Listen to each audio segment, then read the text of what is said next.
Queridos hermanos, queridos monjes, aunque en medio de la Cuaresma hacemos hoy una parada para celebrar con toda la Iglesia la solemnidad de la Anunciación, la solemnidad de la encarnación del Verbo de Dios.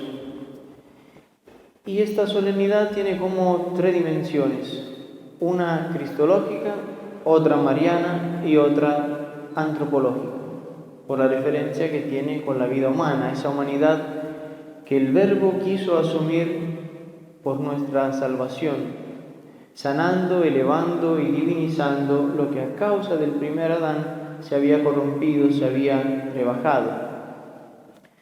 Tres dimensiones unidas estrechamente en esta solemnidad tan central para nuestro instituto, que en este día ha tenido su comienzo. Pero también y sobre todo es una solemnidad central para la vida de la Iglesia y para la vida de la humanidad entera, esa humanidad creada a imagen de Dios y que en Cristo, Dios hecho carne, puede contemplar al Padre. El que me ha visto a mí, ha visto el Padre, le dice Jesús a Felipe. Y en Cristo tiene el modelo, el único modelo para llegar al Padre. Yo soy el camino, la verdad y la vida. Nadie va al Padre sino por mí. En primer lugar, pues, es una solemnidad cristológica. Celebramos la encarnación del Verbo. La encarnación, que es lo más grande que ha podido acontecer, el hecho de que Dios haya tomado la decisión de implicarse totalmente en nuestra historia, de entrar en la historia, de ensuciarse las manos, podríamos decir. Alguien se ha limpiado las manos, se ha lavado las manos, y Cristo viene y se ensucia la mano con nuestra humanidad. No lleva a cabo una salvación desde lo lejos, desde lo alto, desde la distancia, sino se decide a hacerse uno de nosotros, con todas las consecuencias. Imaginemos un absurdo. Imaginemos que el reino de las hormigas está para desaparecer, está en riesgo de extinción. ¿Cuántos animales, cuántas especies animales ya se han extinguido? Bueno, pensemos que este reino de las hormigas está para desaparecer. Y a nosotros los hombres se nos diga: ¿quién se ofrece voluntario para hacerse una hormiga, una entre ellas, y haciéndose uno más en este reino animal, volverse el salvador de todas? Y uno podría decir que se la arregle en ella. La distancia entre nosotros, los hombres, y las hormigas es muy grande, pero la distancia entre Dios y nosotros es infinita.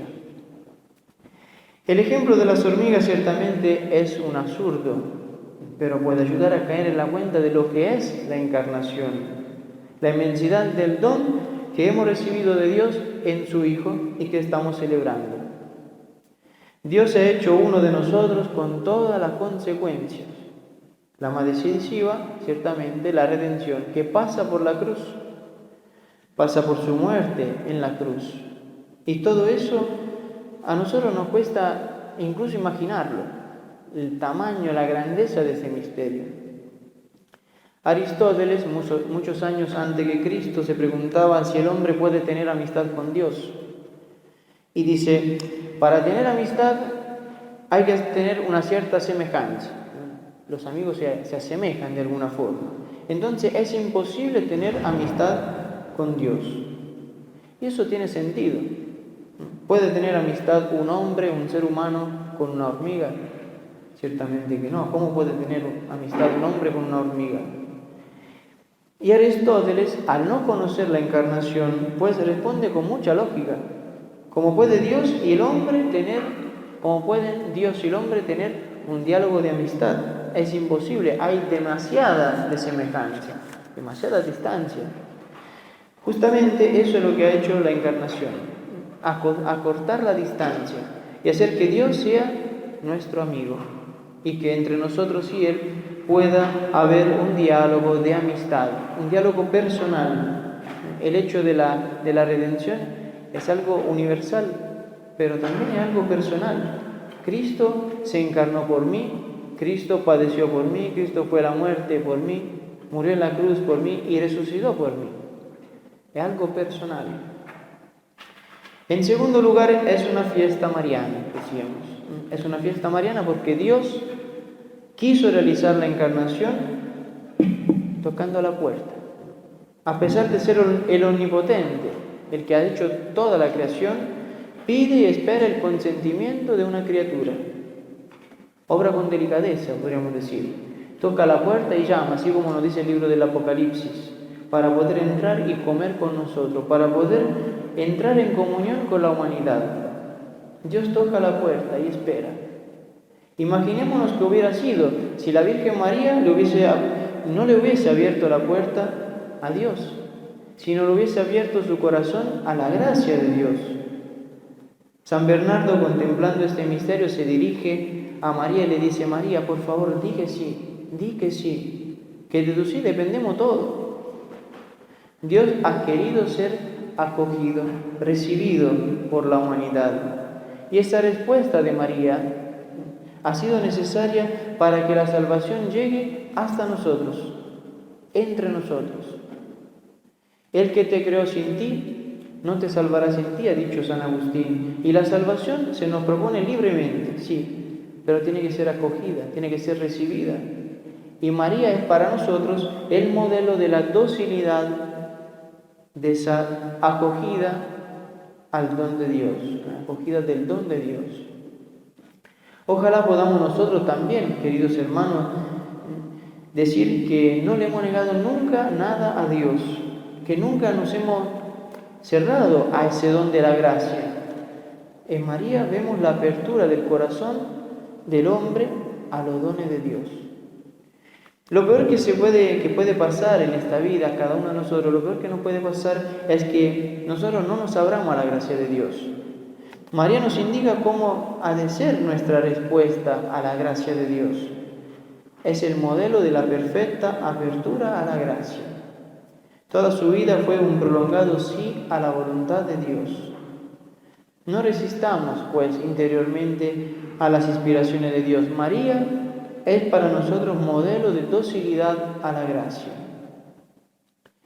En tercer lugar, es la de hoy una solemnidad que engloba, que encierra, también abarca la esfera antropocéntrica. Nada de lo que es auténticamente humano no ha sido tocado por la encarnación de Cristo. El Verbo encarnado ha asumido nuestra naturaleza, la asumida por completo, no una parte, todo. Se ha hecho en todo semejante a nosotros, menos en el pecado, como leemos en la Sagrada Escritura, para que nosotros, depuesto el pecado, nos hagamos en todo semejante a Él en la vida divina, como rezábamos en la oración colecta.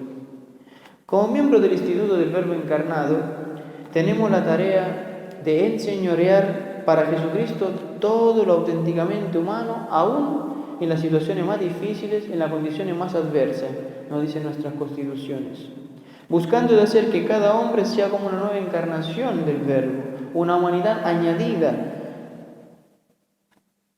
en donde la llegada del Verbo, sea una acogida por parte del hombre, sea recibida y tenga entonces en cada hombre una prolongación de su presencia en el mundo.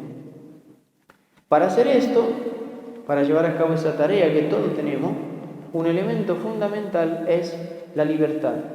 Y en eso me quiero detener un poco más. Esa libertad que el religioso debe poder poseer, que nuestros miembros puedan ser hombres y mujeres, las servidoras, las hermanas, las religiosas, hombres y mujeres libres. Eso se nos pide en nuestras constituciones, que todos lo hagan, los religiosos del instituto, todos lo hagan por amor, que sean tan dueños de sí mismos que por poseerse puedan darse totalmente. Lo que nos hará libre es la verdad. Eso lo ha dicho Jesús en el Evangelio de San Juan, en el capítulo 8. La libertad nos hará libre.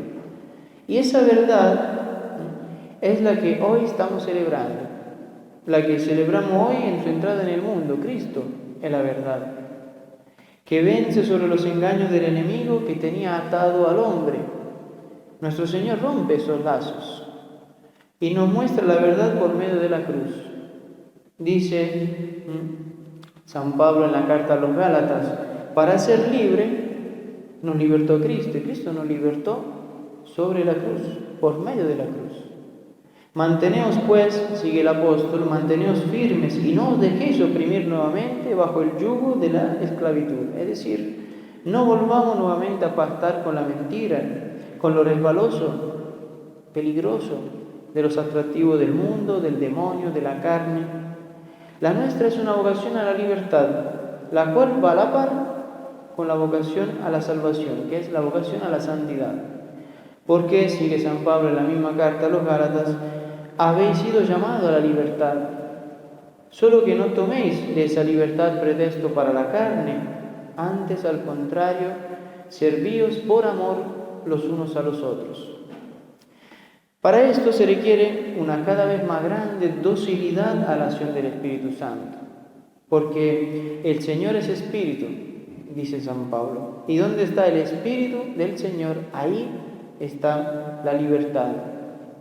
Porque considerada todas las cosas, en la primera carta a los Corintios, dice San Pablo, no está en palabras el reino de Dios, sino en el poder.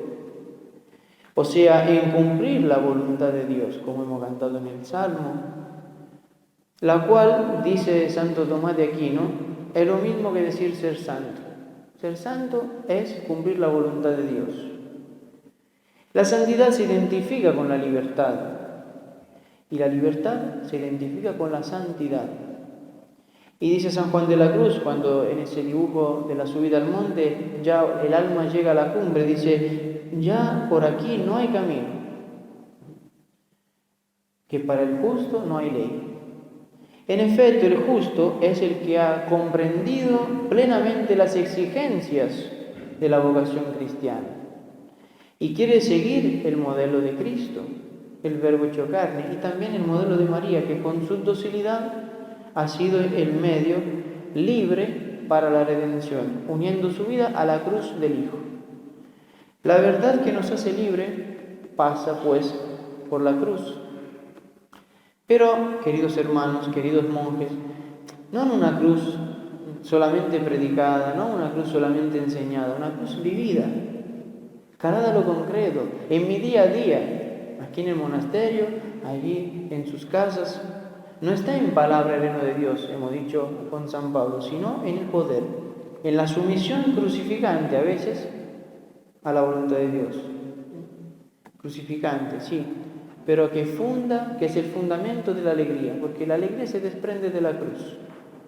Asumir la vida de Cristo, lo que tenemos que hacer nosotros, religiosos, del Instituto del Verbo Encarnado, y todos los fieles laicos para esa llamada universal a la santidad, asumir la vida de Cristo en modo concreto nosotros, al decir que queremos ser como otra humanidad suya, configurándonos con Cristo, es asumir la cruz de Cristo, porque es cierto que no hay Cristo sin cruz, lo cual sería seguir un maestro que quizá me indica una doctrina fascinante, hermosa, pero no redentora.